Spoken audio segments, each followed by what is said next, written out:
আজ বাজার থেকে মৌরলা মাছ এনেছে অনেকদিন পর। তো মৌরলা মাছগুলোর পেটে ডিম আছে, কাটতে একটু অসুবিধা হচ্ছে। না কেটে নিলে এর ভিতরে যে পিত্তগুলো থাকে খাওয়ার সময় একটু তিতো তিতো মতো লাগে। অনেকে আছে দেখেছি না কেটে এইভাবে খায়, কি করে খায় তা কি জানি, তিতো লাগে না। আমার তো না কাটলে কেমন যেন একটা লাগে।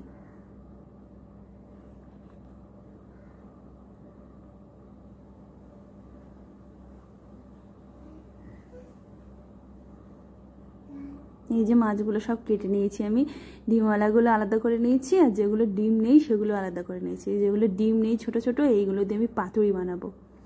এতে হলুদ আর লবণ মাখিয়ে রেখেছি। একটু বেশি করে হলুদ দিতে হয় পাতুরিতে, বেশ ভাল লাগে। আর সর্ষে তেল দিয়েছি, একটু আদা রসুন বাটা দিয়েছি, একটু জিরে গুঁড়ো দিলাম, ধনে গুঁড়ো দিলাম, কাঁচা লঙ্কা বাটা দিয়েছি। এই এবার ভালো করে এটা মাখিয়ে নিচ্ছি।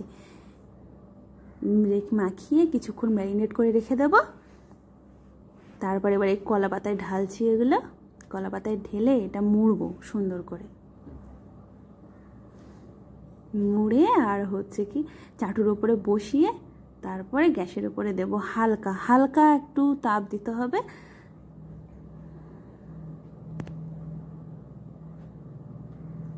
লো ফ্লেমেই করছি, মাঝে আমি অফ করে রেখেছিলাম। বেশিক্ষণ করে রাখলে পুড়ে যায় এটা। এই যে হয়ে গেছে।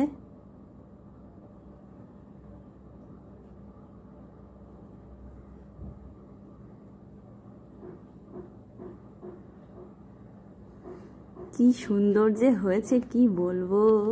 এটা সামনে থেকে দেখতে আরো সুন্দর লাগছিল, ফটোতে একটু অন্যরকম এসছে।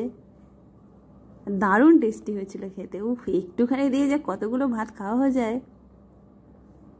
আমি ফার্স্ট টাইম করেছি, খেয়েছি অনেকবার, কিন্তু ফার্স্ট টাইম আমি নিজে বানালাম।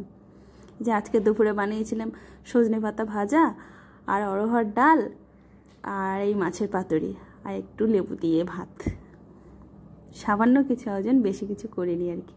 টাটা, সবাই ভালো থাকবে। কমেন্টে জানিও কেমন হয়েছে।